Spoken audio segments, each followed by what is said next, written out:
ఓం గం గణాధిపతయే నమః. ఐం సరస్వత్యై నమః.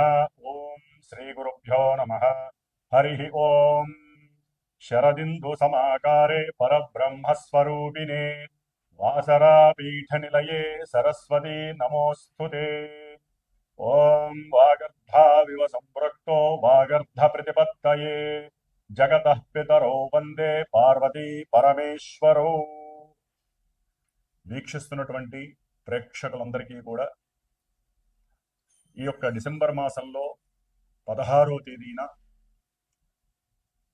రవి తన యొక్క రాశిని మార్చుకుంటూ వృశ్చిక రాశిలోంచి ధనస్సు రాశిలోకి సంక్రమించేటటువంటి సమయము పుష్యమాసముగా మనము చాలా విశేషమైనటువంటి పండగగా భావిస్తాము. ముఖ్యంగా వైష్ణవ సాంప్రదాయంలో అటు వెంకటేశ్వర స్వామి వారికి, సీతారామచంద్రమూర్తికి, అలాగే కృష్ణుడికి, హనుమంతుల వారికి చాలా విశేషమైనటువంటి పండగగా చేసేటటువంటి మాసము ఈ యొక్క పుష్యమాసము. గోదాదేవిని కూడా చాలా విశేషంగా అర్చిస్తూ భగవంతుడికి సమస్త మానవాళి అంతా కూడా, సమస్త జీవులన్నీ కూడా సుఖంగా ప్రశాంతంగా ఈ భూమి మీదకి వచ్చినందుకు పూర్వజన్మల్లో చేసుకున్నటువంటి పుణ్యఫలాలన్నీ కూడా రావాలని ఆశిస్తూ ఎన్నో శ్లోకాలు, స్తోత్రాలు, మంత్రపఠనాలతో, ధూప దీప నివేదనలతో, ఉపవాస దీక్షలతో, అలాగే ఉదయాన్నే చక్కగా బ్రాహ్మీ ముహూర్తానికే నిద్రలేచి చాలా మంది, ఎక్కువ శాతం మంది మన యొక్క ఈ భరతఖండంలో సనాతన ధర్మాన్ని ఆచరించేటటువంటి ప్రతి వ్యక్తి, ప్రతి కుటుంబము కూడా చాలా ఆనంద పారవస్యముతో జరుపుకునేటటువంటి పండుగ దినము ఈ యొక్క దినములు పుష్యమాసము. ఈ యొక్క సమయంలోనే డిసెంబర్ 16వ తేదీ నుండి జనవరి 13వ తేదీ వరకు కూడా సమస్త జీవరాశుల్ని పరిపాలించేటటువంటి జీవాన్ని, శక్తిని, ఆత్మ చైతన్యాన్ని, మానసిక చిత్త చాంచల్యాన్ని దూరం చేసి తన యొక్క శక్తివంతమైనటువంటి కాంతి పుంజముల చేత చక్కగా అందరి యొక్క ఆత్మ నిగ్రహ శక్తులని, ఆత్మలని ఆ యొక్క స్వామివారు పరిపాలిస్తూ దివ్య తేజస్సుని కలిగించే విధంగా ఉండేటటువంటి మాసము ఈ యొక్క ధనుర్మాసము అంటారు. సూర్యుడు ధనస్సు సంక్రమణం ఈ నెల డిసెంబర్ 16వ తేదీన మూలా నక్షత్రంలో ఆయన సంచరిస్తాడు. దాదాపుగా ఒక 13 రోజులు. ఆ తదుపరి అంటే 29, 30వ తేదీ వరకు కూడా మూలా నక్షత్రంలో పరిపాలిస్తాడు. మరి ఈ నక్షత్రాధిపతి కేతువు సింహరాశిలో చక్కగా తన యొక్క స్వక్షేత్రంలో, అంటే రవి యొక్క స్వక్షేత్రంలో ఉండి పరిపూర్ణమైనటువంటి పుణ్య ఫలాలన్నీ కూడా ప్రసాదించేటటువంటి సమయంగా మనం చెప్పుకోవచ్చు. అలాగే తదుపరి రవి తర్వాత 13 రోజులు కూడా పూర్వాషాఢ నక్షత్రంలో తన యొక్క సంచారాన్ని గావిస్తూ ధనాన్ని, సంతానాన్ని, అట్లాగే వివాహాలని, ఇలాంటి యోగాలని, విశేషమైనటువంటి పూజా పుణ్యఫలాలని పరిపక్వత కలిగింపచేసి ఆత్మ చైతన్య శుద్ధిని, శక్తిని ప్రసాదించేవాడు ఈ సూర్య భగవానుడు. తదుపరి 9వ తారీఖు తర్వాత తన యొక్క సొంత నక్షత్రమైనటువంటి ఉత్తరాషాఢ నక్షత్రంలో సంచరిస్తూ మానవాళందరికీ కూడా ఎంతో శుభాన్ని చేకూర్చేటటువంటి మాసం ఇది. అయితే ఇదే రాశిలో దాదాపుగా కుజుడు కూడా ఇంతకు కొన్ని రోజుల ముందే ధనస్సు రాశిలో తన యొక్క సంచారాన్ని ప్రారంభం చేశాడు. అంటే రవి, కుజులు ఇద్దరు అగ్ని తత్వాన్ని ప్రసాదించేటటువంటి చాలా హార్ష్బుళ్ళు, కోపోద్రిక్తమైనటువంటి, ఆవేశపూరితమైనటువంటి, ఉష్ణవంతమైనటువంటి గ్రహాలు. మరి అది ఉష్ణతత్వపు రాశి కూడా అయింది ధనస్సు రాశి. అగ్నితత్వపు రాశిలో 2 అగ్నితత్వపు గ్రహాలు ఉండటం చాలా వరకు కూడా మరి యొక్క స్థానాన్ని మన యొక్క జ్యోతిష శాస్త్రంలో ఉన్నతమైనటువంటి న్యాయస్థానాలకి, అట్లాగే విద్యాలయాలకి, ప్రొఫెసర్స్, న్యాయవాదులు, న్యాయస్థానాలు, జడ్జిలు, సమావేశాలు జరిపేటటువంటి పెద్ద పెద్ద ఆడిటోరియంస్, పూజా యజ్ఞాదులు, అట్లాగే హోమాదులు జరిగేటటువంటి పెద్ద పెద్ద ప్రదేశాలని, అలాగే మనం పూజ చేసుకునేటటువంటి పూజ గదుల్ని, ఇలా ఎన్నో విశేషమైనటువంటి, అట్లాగే దూర ప్రయాణాలని, ముఖ్యంగా విదేశాలలో నివసించేటటువంటి మానవికుల మీద, ఈ యొక్క రవి కుజుల యొక్క ప్రభావము అత్యంత తీవ్రంగా ఉండబోతోంది. ముఖ్యంగా రాజకీయ నాయకులు, మిలిటరీ, పోలీస్ ఉన్నతాధికారులు, డాక్టర్లు, ఎవరైతే వైద్య శాస్త్రంలో మెదడుకి సంబంధించినటువంటి డాక్టర్లు, అంటే మైండ్కి, నర్వస్కి సంబంధించినటువంటి, అట్లాగే శస్త్రచికిత్సలు ఎవరైతే సర్జన్స్ ఉంటారో వారికి సంబంధించి, ఆయుర్వేదంలో కూడా నూతన విప్లవము, ఆయుర్వేదానికి సంబంధించిన మందులు అవసరమయ్యేటటువంటి రోజులు మరి ఈ యొక్క నెల రోజులు కూడా అలాంటి పరిస్థితి రాబోతోంది. ఎన్నో ప్రయాణ కన్యారాశి వారికి ఈ డిసెంబర్ మాసము 16వ తేదీ నుండి జనవరి 13వ తేదీ వరకు కూడా గోచార గ్రహస్థితిని కనుక గమనించినట్లయితే మరి దీనికి సంబంధించినటువంటి రాశ్యాధిపతి బుధుడు డిసెంబర్ 20వ తేదీ వరకు కూడా 29వ తేదీ వరకు కూడా తృతీయ రాశిలో శత్రుక్షేత్రంలో ఉండటం వలన మరి బంధువుల పరంగా వీరికి వ్యాపార రీత్యా ఎన్నో పరాభవాలు, అవమానాలు, వీరిపైన అవసరం లేని కొన్ని కేసులు వేయటము, వ్యాపార రీత్యా లేదా బంధువుల యొక్క ప్రతిబంధక చర్యల వలన వీరు పోలీస్ స్టేషన్లకు వెళ్ళే పరిస్థితి, అట్లాగే వీరి ఆరోగ్యపరంగా కూడా కొన్ని చర్మ సంబంధిత దోషాలు వీరిని ఇబ్బంది పెట్టడము, అనుకున్న కార్యాలు ఉన్నట్టుండి ఆకస్మికంగా అవి ఏదో సంఘటనల ద్వారా దూరం అయిపోవటం, అనుకున్నవి జరగకపోవటం, దాని ద్వారా వీరి యొక్క బుద్ధి చైతన్యము కాస్త డెవలప్ కాకుండా నిర్వీర్యం అయిపోతుంది. అంటే పరాక్రమముతో చేసే, అంటే బుద్ధి పరాక్రమంతో శరీర పరాక్రమంతో చేసే పనులు కొన్ని ఉంటాయి. బుద్ధితో చేసే ముఖ్యంగా కన్యారాశి అంటే వ్యాపార విక్రయ రాశి. అంటే వ్యాపారం చేసేటటువంటి వాళ్ళు వీరి యొక్క ఆలోచన, తెలివితేటలు, వాక్కు మాత్రమే వీరికి లాభాన్ని ఇస్తాయి. మరి దాంట్లో వీరికి ఆలోచన అంతా కూడా ఏదో తెలియని నిగూఢమైనటువంటి అవసరం లేని, అరే వాళ్ళు ఇట్లా అన్నారే, మన ఇంట్లో ఇట్లా జరిగిందే, మనం ఏది ఇట్లా అభాండం వేశారే, మనం ఏం అనలేదే, మనం ఏం తప్పు చేయలేదే, అంటే అవసరం లేనటువంటి పనికిమాలిన ఆలోచనల వల్ల వీరి జీవితంలో దాదాపు ఈ నెలాఖరు వరకు కూడా వీరు ప్రతి చోట ఇబ్బందులు పడుతూనే ఉంటారు. దానివల్ల వ్యాపార నష్టం వస్తుంది. గుర్తుపెట్టుకోండి, అవన్నీ తీసేసేయండి. ఎవరికి లేవండి సమస్యలు, అందరికీ ఉన్నాయి. ముఖ్యంగా ఆరోగ్యరీత్యా జాగ్రత్త పడండి. నర్వస్ సిస్టమ్ పరంగా కొన్ని దెబ్బలు పడే అవకాశం, అంటే నరాలకు సంబంధించినటువంటి కొన్ని వ్యాధులు మిమ్మల్ని ఇబ్బంది పెడతాయి. అది ట్రాన్సిల్స్ కావచ్చు, గొంతు నిప్పులు కావచ్చు, గొంతుకు సంబంధించిన వ్యాధులు కావచ్చు, లేకపోతే మర్మాంగాలకు సంబంధించినటువంటి కొన్ని నరాలకు సంబంధించినటువంటి వాపులు కావచ్చు. ఇట్లా ఆరోగ్యపరంగా మీరు జాగ్రత్త పడాలి.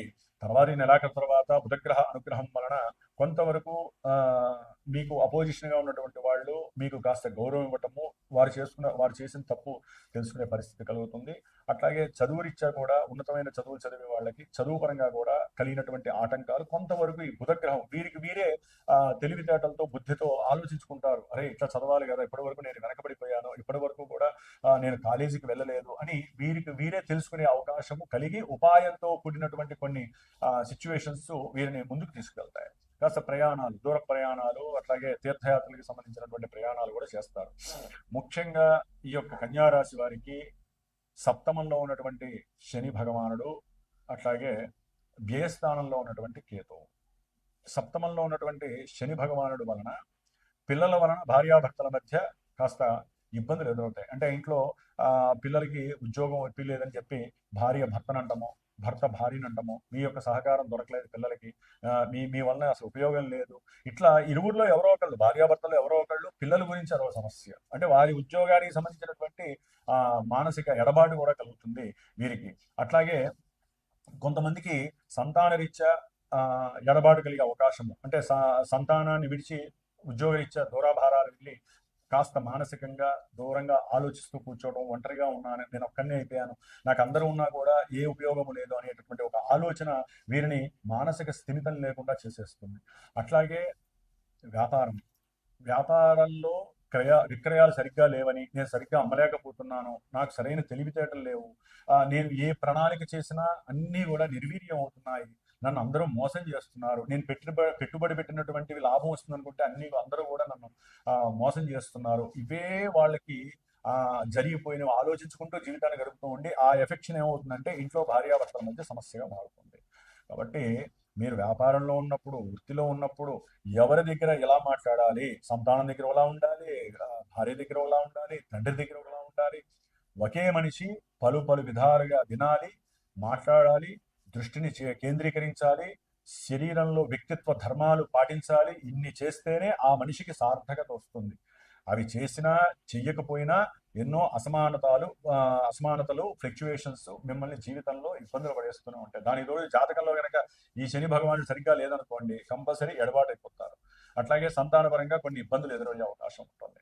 ఉద్యోగంలో దూరం వెళ్ళే అంటే ఉద్యోగ రీత్యా అసలు మీరు అనుకోరు. మీ బాస్ ఏం చేస్తారంటే, మీకు విదేశాల్లో అవకాశం వచ్చింది, మీరు వెళ్ళిపోండి అంటాడు. అసలు ఒక పక్క విదేశాల్లో ఇబ్బందులు ఉన్నాయిరా నాయన, నేను ఎట్లా వెళ్తాను, నా కుటుంబాన్ని వదిలి నేను వెళ్ళనంటాడు. నువ్వు వెళ్ళాల్సిందే అంటారు. అట్లా తన బాస్కి వీళ్ళకి ఇలా ఎన్నో ఇబ్బందులు కూడా వచ్చే అవకాశాలు ఉంటాయి.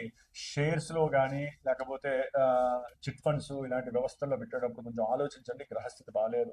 అట్లాగే ఉద్యోగరీత్యా కూడా మీకు ఇష్టం ఉన్నా లేకపోయినా విద్యాలయాల్లో చేసేటటువంటి వారికి, లేకపోతే ప్రొఫెసర్లుగా ఉన్న వారికి, న్యాయవాదులకి, జడ్జిలకి, లాయర్లకి కొంచెం దూరంగా ప్రమోట్ అవ్వటము, అవసరం లేకుండా ఇల్లు మారడం ద్వారాను, లేకపోతే ఉద్యోగాల మార్పు వలన వీరికి కొంత ఆర్థికపరమైనటువంటి అనుకున్న లాభాలు కలగకపోవడం అనేది జరిగే అవకాశం ఉంటుంది. ముఖ్యంగా కన్యా రాశి వారికి, విద్యార్థులకి కొంచెం సంకటంగా చెప్పుకోవాలి. తండ్రి యొక్క అనారోగ్య స్థితి కావచ్చు, అట్లాగే వీరికి ఉన్నటువంటి ఆలోచన శక్తి దుర్వ్యసనాల వైపు వెళ్ళడం ద్వారా వీరికి సరైనటువంటి చదువు పోషణ దొరకకపోవచ్చు. ఆటంకాలు ఉన్నతమైన విద్యలకి 10th అయిపోగానే ఇంటర్మీడియట్లో వీరికి ఉన్నటువంటి మనుషుల స్వభావంలో మారిపోవటము, ఇది ఏంటంటే జస్ట్ ఒక అవగాహన కోసమేనండి. కాబట్టి కుజుడు కూడా కలిసి ఉన్నాడు. ఇట్లా ఈ రవి కుజుల యొక్క చతుర్థ స్థాన స్థితి ఏంటంటే కొంచెం వీరిని ఇబ్బంది పెడుతుంది. చదువుల్లో ఆటంకాలు, తల్లి యొక్క అనారోగ్యం వలన వీరు కొంత ధనాన్ని నష్టపోవటము, అట్లాగే కుటుంబము కారకుడైనటువంటి శుక్రుడు కూడా మరి డిసెంబర్ 20 తర్వాత వారికి కలుస్తాడు. దాని ద్వారా కుటుంబంలో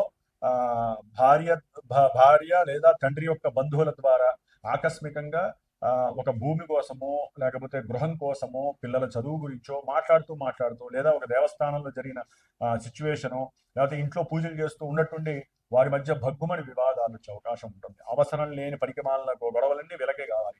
అట్లా వచ్చేస్తే కన్యారాశి వారికి. కాబట్టి గృహంలో ఒకవేళ మీకు సమస్య ఎదురైనా తండ్రి పరంగా కావచ్చు, అన్నదమ్ముల పరంగా కావచ్చు, లేదా అకస్మాత్ బంధువుల పరంగా కావచ్చు, బంధువులతో కూడిన మేనమామలు మేనత్తుల ద్వారా కావచ్చు, లేకపోతే భార్యాభర్తల మధ్య కావచ్చు, కుటుంబంలో తల్లి వలన కావచ్చు, ఎక్కడ ఏ సమస్య వచ్చినా మిమ్మల్ని మీరు కంట్రోల్ చేసుకుంటే మిగతా వాళ్ళు ఎన్ని బాణాలు వేసినా మీరు దాన్ని అడ్డుకునే శక్తి మీ దగ్గర ఉంటుంది. మౌనం అర్థాంగీకారం. అట్లాగే మౌనంతో మీరు ఏ పనైనా సాధించవచ్చు. కామ్గా ఉండండి. మన గ్రహస్థితి బాగాలేదు, మనం జాగ్రత్తగా ఉండాలి. చదువుకునే విద్యార్థులు మాత్రము చదువు మీద శ్రద్ధ పెట్టండి. ఆదిత్య హృదయాన్ని చదవండి. మీరు ఆదిత్య హృదయాన్ని చదువుకునే విద్యార్థులు చదివినా కూడా మీకు తండ్రి ఆరోగ్యం బాగుంటుంది. మీరు కళల యందు రాణింపు కలుగుతుంది. లేకపోతే మీకున్న కళలన్నీ సినిమా యాక్టర్స్లో కూడా కొంతమందికి వారి సినిమాలు అట్టర్ ఫ్లాప్ అయ్యే అవకాశం కన్యారాశి వాళ్ళకు ఉన్నాయి. అట్లాగే కొంతమంది సినిమా యాక్టర్స్లో పనిచేసే వాళ్ళు జూనియర్ ఆర్టిస్టులు కావచ్చు, సీనియర్ ఆర్టిస్టులు కావచ్చు, వాళ్ళకి కూడా ఎన్నో ఇబ్బందులు కలిగే అవకాశాలు ఉన్నాయి. కొంచెం తస్మాత్ జాగ్రత్తగా ఉండండి నెల రోజులు కూడా. అట్లాగే రైటర్స్ కావచ్చు, వ్యాపారస్తులు కావచ్చు, భూములకు సంబంధించిన ఏజెన్సీస్, రియల్ ఎస్టేటర్స్ కావచ్చు. ముఖ్యంగా రియల్ ఎస్టేట్లో ఎన్నో రకాలైనటువంటి మోసపూరితమైన వ్యవహారాలు, ముఖ్యంగా దైవానికి సంబంధించినటువంటి కొన్ని భూములు ఉంటాయి. అంటే ఈ గుడికి మాన్యాలను ఉంటాయి కదా దేవాలయాలకి, ఆ మాన్యాల పరంగా గవర్నమెంట్ అంటే కొన్ని రాష్ట్రాలకు సంబంధించి గవర్నమెంట్ వ్యవహారాల్లో లోటుపాట్లన్నీ బయటకు వస్తాయి. దాని ద్వారా కూడా సమ్మెలు, ఎన్నో రకాలైనటువంటి కొట్లాట్లు ఇలాంటివి జరిగే అవకాశం ఉంటాయి. కొన్ని మార్పులు చేర్పులు చేసే అవకాశము మరి న్యాయస్థానాల్లో వచ్చే అవకాశం ఉంటుంది. 6లో ఉన్నటువంటి రాహు వలన మీరు ఏదైతే ఉద్యోగపరంగా కావచ్చు, ఏదైనా ఒక వ్యవహార పరంగా కావచ్చు, మీరు అనుకుంటే గనక సాధించలేనిది లేదు అని రాహుగ్రహాలు చెబుతోంది. కాబట్టి కొంచెం కష్ట నష్టాలు ఉంటే ఆలస్యం అవుతుంది. కొంచెం మీరు ఆలోచించే ఆలోచనలో వెనక పడిపోవడం ద్వారా మీరు పొందాల్సిన కొన్ని విజయాలు కూడా ముందు వాళ్ళు పొందే అవకాశం ఉంటుంది. కాబట్టి కొంచెం జాగ్రత్తగా ఉండండి. వీరికి రాహు ఒక్కడే బలంగా ఉన్నాడు. అట్లాగే బుధుడు శుక్రుడు ఈ నెలాఖరు తర్వాత కొంత బలవంతులు అవుతారు. కాబట్టి ఉన్నంతలో వీరు బుద్ధిపూర్వకంగా, ఆర్థికంగా తల్లి తండ్రి యొక్క లేదా భార్య యొక్క సహాయ సహకారాలు, కుటుంబంలో గృహంలో వీరికి గనక సరైన సపోర్ట్ లభిస్తే మటుకు వీరు అనుకున్న ఏ విషయాన్నైనా సాధించే పరాక్రమము, అట్లాగే శక్తియుక్తులన్నీ కూడా రాహు ప్రసాదిస్తాడు. ముఖ్యంగా రాహువు మరి ఆయన ఉన్నటువంటి స్థానము శత్రుభేయం, అంటే శత్రువుల్ని నిర్మూలన చేస్తుంది, కొన్ని రోగాల్ని నివృత్తి చేస్తుంది. అట్లాగే శత్రు రోగ రుణబాధల్ని కూడా నివృత్తి చేసే శక్తి వీరి ఆలోచనే వీరికి మహదానందంగా లభించే పరిస్థితి ఉంటుంది. ఏదేమైనప్పటికీ కూడా శని యొక్క దృష్టి పడడం ద్వారా వీరు ఆలోచిస్తే మాత్రము అవతల వ్యక్తుల్ని వీరి కంట్రోల్లో ఉంచుకునే పరిస్థితి ఉంటుంది. జాగ్రత్తగా ఉండండి. హనుమాన్ చాలీసా చదవండి. ముఖ్యంగా చతుర్థంలో ఉన్నటువంటి రవికుజుల యొక్క శాంతి కోసము తప్పకుండా ఆ రవికుజులకి దానం ఇవ్వండి, జపం చేయించండి. ఆదిత్య హృదయాన్ని మాత్రము తప్పకుండా చదవండి. కుజుడికి సుబ్రహ్మణ్య అష్టకాన్ని చదవండి. దానివల్ల ఆ వ్యాపారంలో కానీ ఉద్యోగంలో కానీ మీకు కలిగేటటువంటి నష్టాల నుంచి కేతువు కూడా మిమ్మల్ని ఉపశమనం కలిగేటట్టు చేస్తాడు ఈ విధంగా చేయడం ద్వారా. ఓం నమో నారాయణాయ నమః.